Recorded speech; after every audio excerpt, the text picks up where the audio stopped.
Hello and welcome to another episode of Let's Make It. This is episode, I believe, 54 already. How fast time flies. And tonight we're Bobless. Last week, if you were watching the show, you remember Bob saying that he wasn't going to be available this week, more than likely. And I haven't heard from him, so I'm going to guess he's not. But I have some stuff planned for this week. One of them is a viewer request that I've had for a while, and I've actually had something in my hands to answer it, but had some difficulties. We're going to cover all that stuff on the show here tonight. So if you are watching us live, which if you are right now, you're having audio issues, so you're probably not going to watch live for very long. But we normally come here every Monday night, meet up at 9 p.m. Eastern, and we go through a couple projects. We try to do 2 projects a week. And so far, it's been pretty focused on the Arduino with a few little things from Raspberry Pi. I've been playing with some BeagleBone stuff here recently and a Nudo, and that stuff's coming up in future shows here very quickly as I learn to play with this stuff. So tonight, I kind of want to jump back. Last week, actually 2 weeks ago, I started this and started showing you some of the LEDs that are programmable. And for as far as the RGB colors and stuff like that goes. And last week I showed you a big panel, the very bright big panel that we have. And this week I have something that's even a little bit more different. A little, I don't say different, or that sounds funny, but it's something that's, kind of cool as well. I'm going to show it to you first before I jump into tonight and explain this tonight's show. But let's hop over here, and what we see is these a strip of those same LEDs. So you see the LEDs in there. These are all individually addressable and changing colors. And actually, I'm going to reset it and it'll make it a little bit more obvious that they're all individually addressed. So if you watch, you see the strip is lighting up, and you can kind of see this. It's kind of off camera a little bit, but you're going to see the color change here in a second, and you're going to see each one's individually addressable. So it's actually running the exact same program I ran last week on that big panel. So it's actually running it as it thinks it is a 16 by 16 panel, and it's doing all these neat things. And you're going to see here in a second, it's going to go to rainbow, and you'll see the rainbow kind of walk. And the camera doesn't like the bright lights, obviously. You see it's fuzzing out because it's so bright. See if I can get my hand here and get it to focus on it. But you see they're all individually addressable. The thing about this is encased in this plastic rubber waterproof stuff. It's the only way I could find it. I couldn't find it as individual strips like you can the individual colors. I'm sure it's out there. I just couldn't find it from my sites that I normally go to. But this is a covering on it. It's supposed to be weatherproof, so you can stick it outside. So you could stick this anywhere and do some really cool things with it, whether you do it for Christmas or for decoration or some kind of signage or anything like that. These are very bright. You can't really tell from the camera other than it's dimming itself down. But these are all turned sideways, and you can see how bright they are. And I have the ones in my hand that are facing up. So they're as bright as the other ones that we had last week on that big white panel, just they're in individual strips. So you can run this around the stage or around a pole or across the ceiling or underneath maybe some kind of furniture, the light of the furniture up and do different things with it. The ideas are endless. So you see it's running the same thing. Here's red and blue we saw last week. It's running all the different patterns that we ran on the big panel, but it's running it in the strip. So for every 16 of these, basically, it's considered a line on that panel. So you're going to see it run the same patterns that we saw last week. But I want to show it to you because these things are really fun to play with. And I have them so many different ways now. I got them in the strip, I got them in my shields, and I got them in that big white panel. So they're just very fun to play with. So I just wanted to show that to you this week before we get into our main subject. And I got to clean up the area here before we get too far in the main subject. So I'll take a quick break while I do that. And but before we go to the break, we mentioned this to you before, we have an Amazon link, and if you go to the TechZen TV webpage, there's a link to Amazon, and if you drag that graphic up to your bar at the top, it should take you to Amazon, and you can bookmark that. And people have been bookmarking that and buying things to Amazon, and it's so helpful to us because things like this strip that I got, it doesn't cost a lot of money, but we start buying all these little things, it adds up, and every little bit we get to help to get the new products or the BeagleBones or whatever we're playing with. It's just helpful to help offset that cost a little bit, because right now it's pretty much coming out of our pocket, including running the servers that run the show and all the equipment and everything we do. So anything we get as far as a little residual from you buying a product through Amazon is helpful to us, and it doesn't cost you anything. And it's not really a lot. It's only like 3 or 4% that comes to us. So it's generally 10, 20 cents, but a couple hundred people do that. It adds up and gives us $20, $30 every so often to go out and get some new stuff to play with. So that's very helpful. Also, if you are not watching us live and you're watching us on download, it's always appreciate if you go out to like iTunes or wherever you're getting it from, whether you're on an Android and getting it from Dogcatcher or any of the podcast directories. We should be in all of them. If you find somewhere that we're not, please let us know. We'll make sure that we get there. But in almost every podcast directory, there's a way you can rate the shows. And it's helpful to us if you rate the shows because we get found easier. And this is particularly if you're watching it on something that comes from iTunes, whether you're watching it from iTunes on your computer or on your iPad or your iPhone. That helps us to get found if you come out and give us a rating. If we have no ratings, we won't even show up on the list hardly. And it's just helpful to get lots of people to go out there and give us ratings. So we appreciate that. But what we appreciate even more is telling your friends. I mean, so many people that do this have friends that do the similar things. Spread the word around. That just helps us get the word out. And it's amazing. The TechZen TV website is growing by leaps and bounds. Every day it seems like we get more and more people. And if you look at it in Google Analytics, you see that the line just keeps going up and up and up and up as time goes by. So that's great. It's also very positive to see how many downloads we're getting. We're getting lots and lots of downloads and lots of emails, and we're trying to keep up with the emails. It gets hard, but we are definitely trying. The other thing is we have a Google Plus community, and it's actually been getting a little bit busier. I'm glad to say it was a very slow start, but we have some people out there that are posting in it, and we try to reply to that, as quick as we can. Throughout doing other things, I'll hop in there and check, see what's in there, and reply back and communicate. But if you want to talk to the people, or you have questions, or just want to talk geek, I mean, that's what the whole environment is for. Just go out to the community out there on TechZen TV and click on community. It's actually a Google Plus community, so it interacts with everybody else that's in the community. If you're not a member of the community, go join. It does require a Gmail account, but they're free. So if you don't have a Gmail account, go sign up for one and get a Google Plus account. It comes with the Gmail account, and you can go out there and you can respond.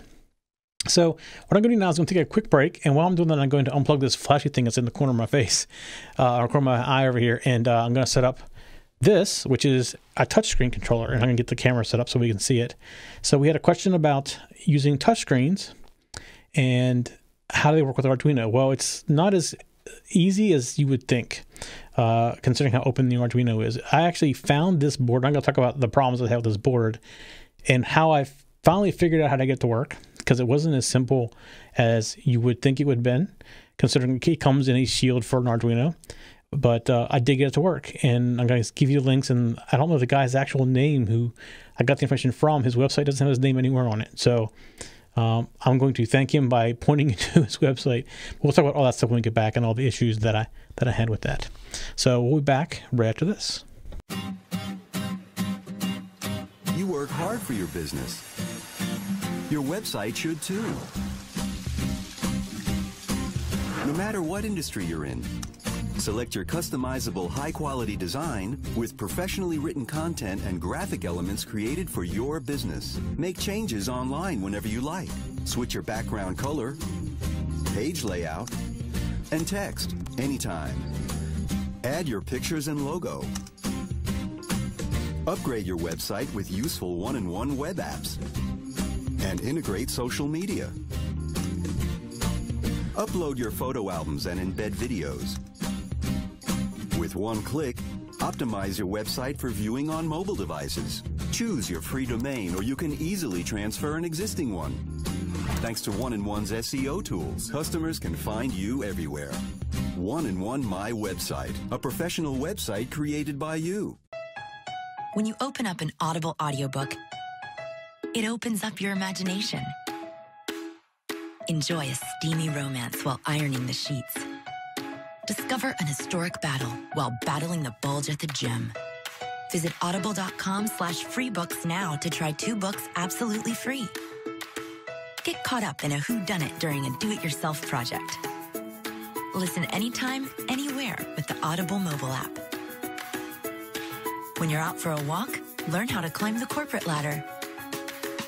Or bring a little magic to your minivan with a fantasy novel. With over 100,000 titles, Audible is an amazing experience that you can now try absolutely free. And just like our books, there's no binding. Our great listen guarantee lets you exchange a title you don't like for another. No questions asked. Visit audible.com/freebooks to download 2 books of your choice right now.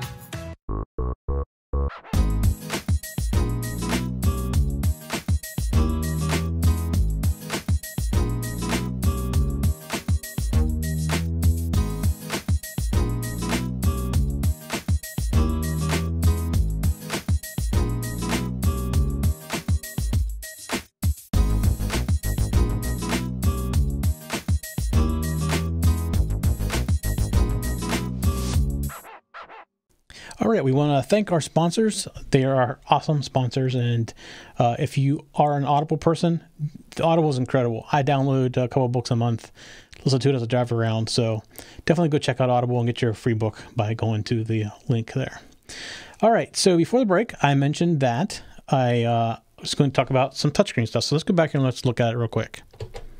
So this is the touchscreen shield, and it's actually fairly cheaply made. The screen isn't really attached. It's just kind of laying on there. So if you hear it bounce around, that's what it is. But I got this. I don't even know where I got it from. But the name is on the back. The company, if you go to the website link or you go look for it, it doesn't exist. So I don't know if the company never existed and they were planning on starting up or whatever. So I did lots of searching through the internet, and it's taken me a long time. I keep going back to it every once in a while because I keep getting the question about the touchscreen.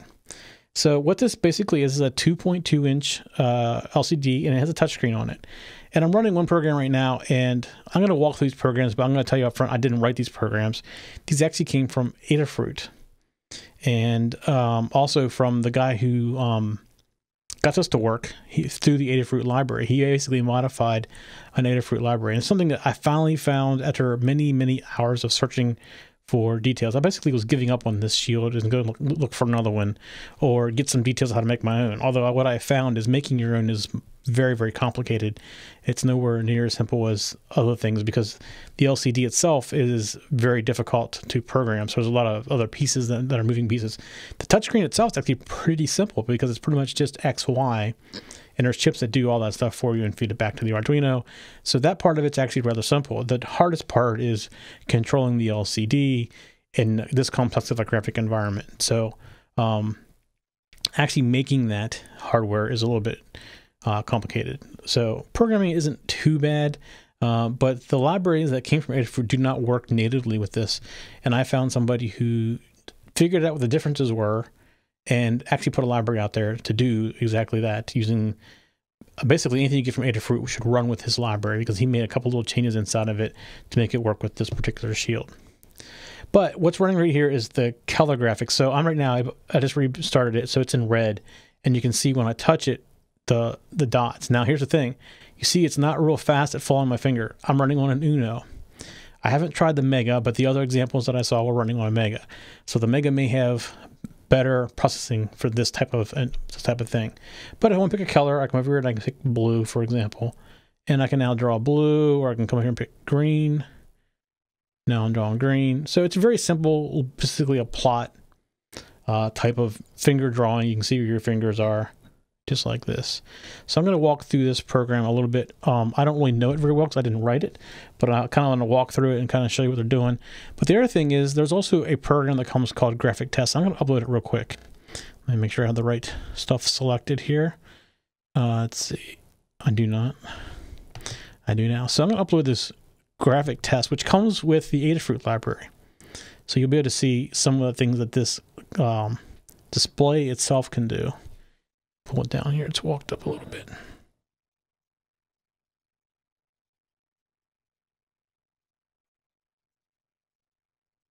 All right, so all it's going to do basically is just draw some lines. It's also some text there and things like that. So it's just going to go through these little pattern tests. And this comes actually with the Adafruit library as well. But I'm going to point you to the library where I got from this guy who seems like he's figured out all the little tricks to this particular board. And that was very helpful because I was really pulling my hair out for all this stuff. But what we can do real quick here is, let me get this back up on my screen, is we can kind of walk through the program. It's not real long, but it's something that I don't know very well since I wasn't the one who actually created it. But let's go over here and we're going to walk through. You can kind of see it's just doing little tests for graphics and things like that. So here's the code. And actually, let me do this. Let me change my size of my screen so it's bigger so you can see it better. I meant to do that before. There we go. So at the very top, there's some certain pins that are defined, and it's actually pretty easily defined. If you turn this board upside down, it tells you what is where. It's actually written on it's actually, you know, on the silk screen on the bottom of the board. But there's an LCD, CS, CD, WR, and RD, which would be here's write and read, and then this is clear send, and I don't remember what CD was for. But these go off the A pins, A0 through A3. And then there's also an LCD reset off of A4. The colors are defined right here as to what different colors they are. And then there's this TFT LCD.H. So depend with the library and the link I'm going to put in the notes for this particular one, you need to make sure you're using TFT LCD.H, because I'm going to show you what I was doing was if I went into the examples and down here is the TFT LCD library. This is what came from Adafruit, which works fine with the Adafruit touchscreen, but with this one it does not. So this TFT LCD is the one that I downloaded from this other website, and it has the graphic test, which we're looking at right now, and then there's also the paint program, which is what I was doing in the very beginning. So but let's go ahead and walk through here, and you can see it's actually not overly difficult. So what we're going to do is include the TFT LCD.H, not the LCD display. And then we're going to define the LCD, and we need to make sure we tell what pins are for the CS, CD, WR, and RD, and the reset. So we've defined as above, so we just tell that what pins are there. And then in our setup, we're going to open our serial port just so we have some debugging code out. And then he does a reset, and then he inits the display. And then he puts out text, which is red. So it's red, and then cyan. So if we go up here, where does he define the red? Oh, maybe he doesn't define it anywhere. Oh, red. Okay. So he tests text. He puts it out in two colors, basically red and cyan. So he puts it out in red, waits for 2 seconds, puts out the text lines in cyan, which is the line that we were seeing there, waits for half a second, and then does the fast lines with red and blue. He draws rectangles. He does test fills. So you see he's just going through this loop right here. And he does the triangles and rectangles, etc. Comes on down. So in the loop, all he does is he just does this text rotation, which, here, let me show you what it's doing now. So you see it's doing text. He's just rotating the text around. So after he goes through all those different shapes, this is what he does. He just sits there and it goes around this loop. So that's the loop that we're looking at right here.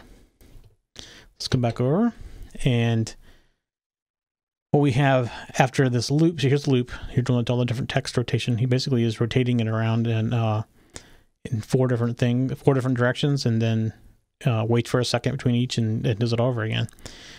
So here's where he's doing his functions. So there's functions built into this library. Here's fill round rec, here's fill screen, draw round rec. So all these different functions are built into this library already. And as far as I can tell, they're also built into the Adafruit library. So I don't think there's anything really new from this particular library. Then here's the triangles. I see he's just writing each of his little test things right here. Fill screen, he wants to fill the whole screen with black. So you can see, draw a triangle, you basically have the start and end of each of the different sides of the triangle and the color that you want. So it's pretty basic to go through and be able to do this. I mean, it takes a little bit of thought about just a little bit of a geometry to figure out some of this, but overall it's not difficult.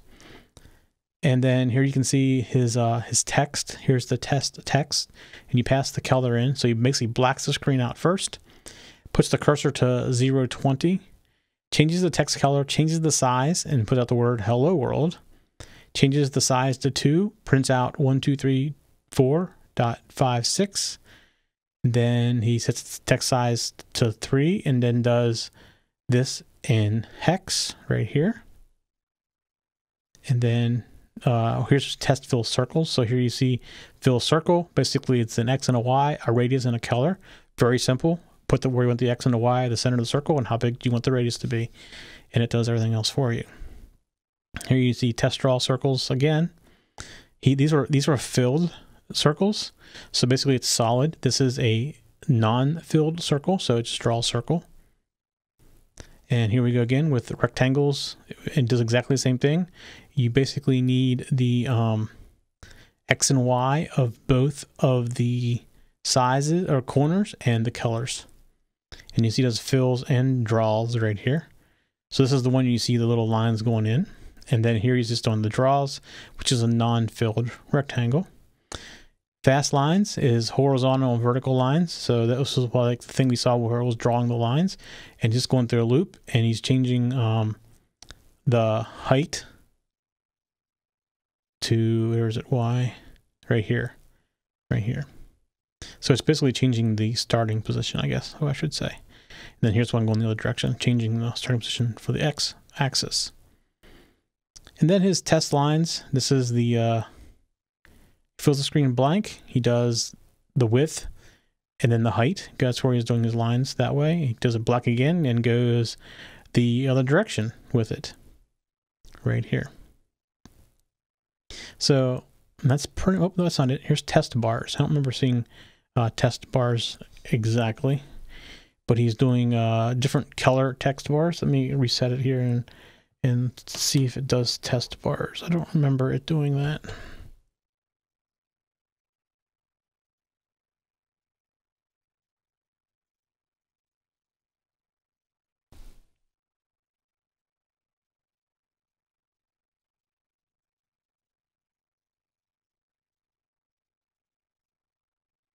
This isn't test bars, I don't think. This is where he's doing the squares, or, yeah, squares.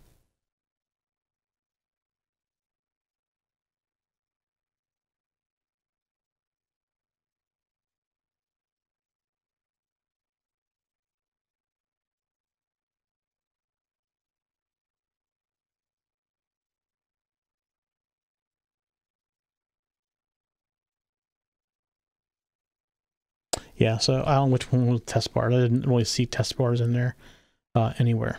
So, all right. And then let's see, what else do we have? That's the bottom. All right, so that's the little program. It's only 210 lines long. It does all of that. Pretty neat little thing to learn how to do. I'm not overly good with geometry type stuff, but it was pretty easy to figure out when I was kind of looking through it. I just don't know it, like, since I didn't write it, I don't know it like the back of my hand. So the other one we were looking at was this TFT Paint. So let's kind of walk through it here. And again, you see it's defining the LCD information, the color definitions right here. Let's see. I'm not quite sure what the analog... Oh. Okay, so what he's doing is defining the pins for the input right there.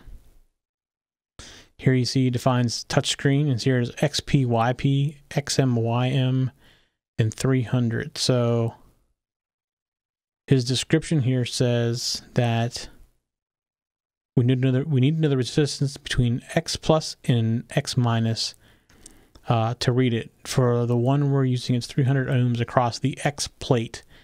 So right here you see you have the XM and XP, and the the YM and the YP. So it looks like what he's doing is he's feeding in from pins 6 and 7 the voltage, so he brings the pins high probably. We'll see that when we get down here. I haven't really looked through this one very far. And then he's reading the results back on A1 and A2.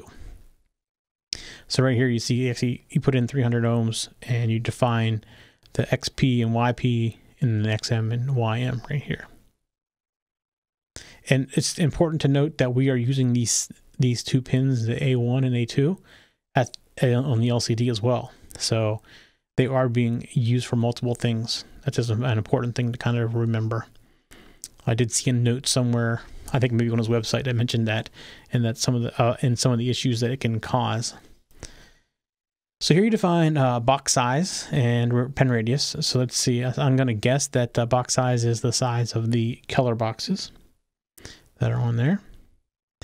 And we're going to print to the serial port the word paint. We're going to do the same reset we did before.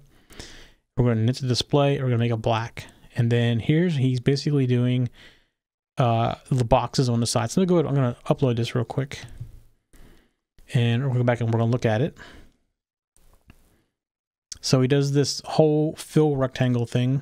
So let's go over and look at this now. So he's basically going across, and he does red first, and then he does yellow, and then green, then cyan, then blue, and magenta. And he has white in here, but he has it commented out. So you can see right here he's commented out the white. So he basically defines box size, and we saw that at the top. I believe it was 40. Box size is 40. So he basically is doing a square box of 40. And you can see what he's doing is he is increasing its size. So if 40 is the box size, he's doing 40 times 2, 40 times 3, so he knows what box it is right here. And then he does a draw rectangle of box size. Now remember, it's a draw rectangle was an outside fill only, and he's doing it for the red one by default. So if we look at this, and I haven't touched it yet, there's a little white box around the red. That's supposed to be indicate, I guess, what is currently active. I do not know if I touch something, like I just touched a green. I didn't see a white box move, but I actually have selected green. So we'll look through here and see if we can figure out why maybe he's not doing that. All right, so current color is equal to red when it first comes up, and then he sets pin mode 13 to output. He defines his minimum and maximum pressure of 10 and 1000. And then he comes through and here's his loop. So he writes to pin 13 high, and I'm not quite sure what's on pin 13. I don't think we defined pin 13 anywhere, have we?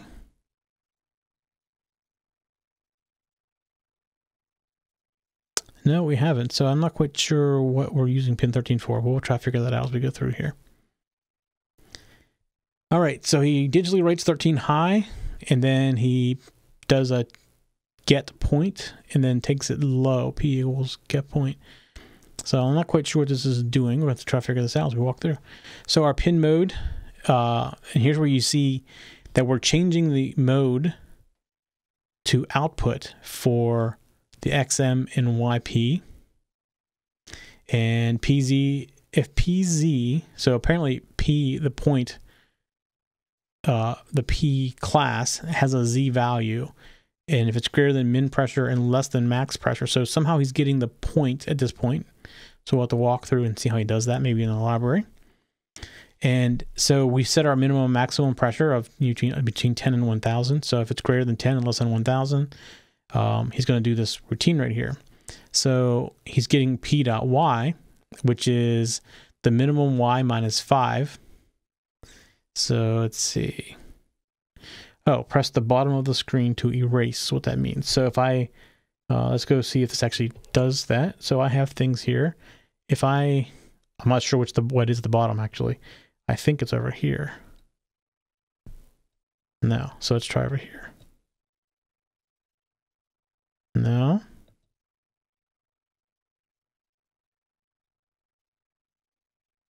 I don't know what the bottom is since the bottom's up here.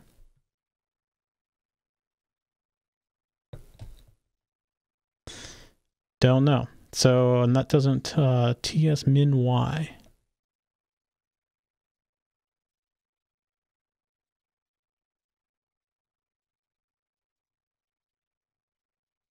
So I'm going to guess that I have no clue what the bottom of the screen is. All right, so we'll go back to the code and we'll just walk past that one. Let's see. Press the bottom of the screen to erase. He basically does box size, TFT width. He does black. Okay, so he's basically blocking the screen. And then, let's see, turn from 0 to 120 the width. So he's basically on the map command. We just covered the map command in a previous show where it takes two different ranges, or takes one range and adjusts it to equal the other range. So he's taking this X and Y and converting it to something that's in this min-max range with a default of 0. And it's based, and he's converting it to he's using, okay, so this is the value right here. So py and px are the values. That's the xy values. He's taking the range that would be min y to max y and min x to max x. That's the range this p is in, but he's going to convert it to the range of whatever is 0 to the height and width of the display. So the whole width of the display, height of the display, it's converting this min-max value to fit into that range. So if py is less than box size, old color equals current color. Let's see, what's box size? Box size is 40, okay. Which means you're within that range, basically. So let's see. That means px is the boxes, so py has to be on the sides. Yeah, I still can't get to clear. Sorry, I got distracted. I was trying to figure out how to get to clear. So he basically is now looking to see where you are. So, no, the y has to be over here. No, I can draw right up to the edges. So that can't be it. All right, I'll get back to the focus here. So what he's doing basically saying is, where is the px located? So first of all, he looks at py within the box size. So if you're 40 or less of the edge of the screen, you're going to be touching a color. Now he's trying to figure out what color you are touching. So he does that based on where the x is. So he knows you're in the y range. Now he's going to look at it and saying, okay, where are you in what color? So if you're in the first box, I know you're red. If you're in the second box, I know you're yellow. And he's going across here and he's comparing to see where you've touched at. And when he determines where you've touched at, he basically sets the current color equal to wherever you've touched. And then he looks like he's drawing a rectangle around where you've touched. Now, I can't see that happening on the screen. But the other thing I don't see is he's not covering up the old white one. So maybe that's why it's distracting, or that I don't see it happening, is, of course, there's a white box around the red and it's going to stay there. What he probably should do is, before he does this, is figure out where the old color was, what the old color was, and fill it back in with the color. But we'll just keep going down through here. It still works well. All right.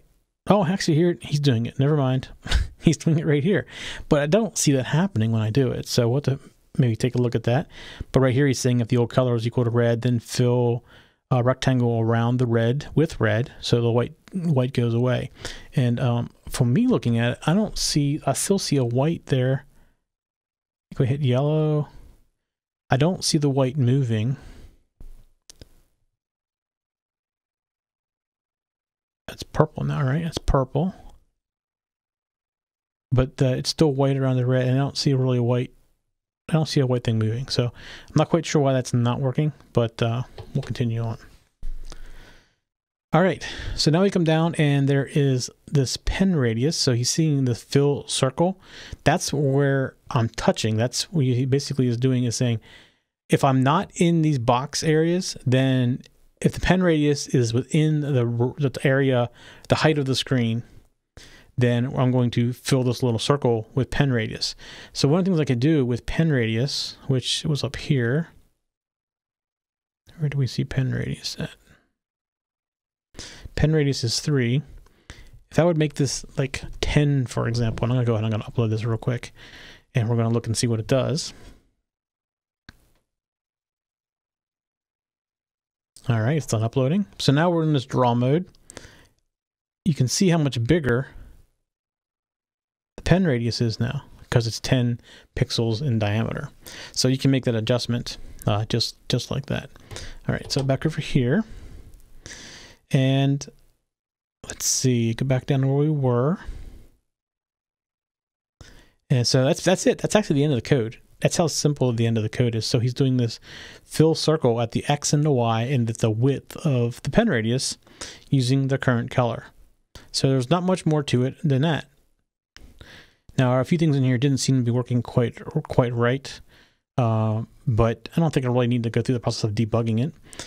You can, if you want to download this code, and I don't know where to tell you, you can get the shield at this point, because, like I said, the manufacturer that's on the back of it, which I'll put in the show notes in a link to it and everything, doesn't exist. So when I go there, my DNS comes back and says it doesn't exist. So if I search the internet for the name, that's kind of how I finally figured out, after going through pages of search results, that somebody had figured out how to use this thing. But I will say that Adafruit has a touch screen sensor, or touchscreen shield, that works very similar to this, and it works very well. So I have one of those coming to make sure, but I have somebody that has one, and they said it works perfectly using the Adafruit libraries. So I probably should have, in the long run, looking back, not have gone with the one that I did and stuck with an Adafruit one. But at the time, I don't remember even seeing that Adafruit had one. So that's why I didn't do that. But I can tell you that all the Adafruit stuff always works well. That's very well documented and very well put together. So if Adafruit has one, it'll work just fine. In fact, the libraries I got were from Adafruit originally, because somebody said that they do work, and then they weren't working quite right. So I started looking around a little bit more, and I found this other person who had modified the Adafruit libraries to work with this, because it is very similar, but not exactly. There's a couple pin differences from what I understand that were messing up some things up. All right, so that is pretty much all I wanted to cover for this week. And I dug out some of my sensors. I have a big box of like 37 sensors. Some of the sensors we've gone through in the past that I've gotten outside of this kit, but I'm starting to play with some of those sensors, and I'm going to start bringing some of them up on the show. But if you have other show ideas, I'd love to hear your ideas for a show. This particular one came from a viewer. The touchscreen, how do you do a touchscreen on an Arduino? I didn't really know the answer to it, so I was curious to figure it out. And after some research, I found this particular shield, ordered it, and then it didn't work. So I never went much farther with it until I kept playing with it. I kept going back when I got some time and played a little bit more. And then the other day I did the same thing again, and I just happened to get lucky and find somebody that had converted the Adafruit library into, and it looked just like this one. I think his might even been the exact same as mine was, but looked different than the Adafruit one. So it's just one of those things where you get somebody who made a shield and either started producing it and went out of business, or figured there wasn't any money in it. I don't know exactly what happened to it. But I'll put a link to the Adafruit one in the show notes as well. It works well from what I understand from people that use it. And the only thing I've noticed is the Uno is very slow. You saw me move my finger, and I had to go very slow. I am going to try the Mega because I've seen examples of it on a Mega. So I'm thinking they did that because Mega was much faster than what the Uno is, which it is faster, but is it fast enough to be able to handle the touch interface? I don't know the answer to that. So that's something I'm going to experiment with a little bit.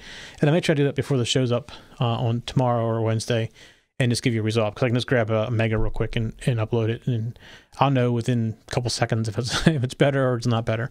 So I'll make sure I put that in the show notes as well. All right, that's pretty much it for this week. As I mentioned before, spread the love. Tell people about us. Ideas for future shows. Give us an email. You can send it to letsmakeit@tech-zen.tv. Any questions about the show, send it there as well. You also can go out to our community at Google+. If you go to techzen.tv and click on the community link, it's the shortcut to get there. And that's also a quick way to get some answers. We do monitor that, and we get emails when people post in it, and that is starting to grow, and we like to keep that growing and make it interesting from somebody else as well, not just from us. That's part of the whole idea of the community, is you get to interact with other people that are into the same thing that you are as well. And all our other shows are out there too. And if you've gone to techzen.tv and looked at our other shows, and we have a ton of other shows, we have a few new ones that we're trying to get on the network right now that actually we don't do, but we're going to start maybe helping to distribute some of those. They're technology-based games and things like that. So that's all coming up in the future here as well. Plus, if you go to Elixir.tv, it's our non-tech network. However, all the TechZen TV shows are on there, at least for the time being, and they'll probably remain on there.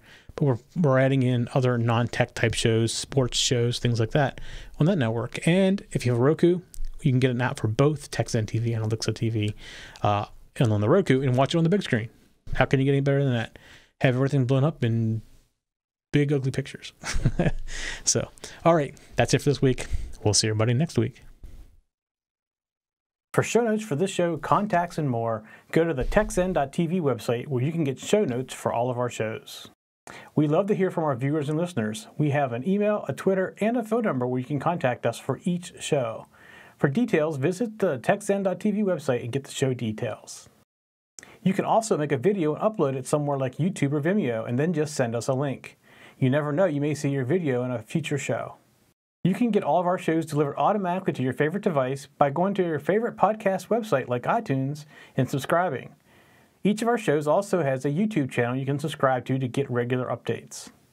Our shows are also available on most internet radio networks like Stitcher and TuneIn Radio. You can also watch and listen to our shows on Xbox, TiVo, and Roku. You can even find us on your Zune.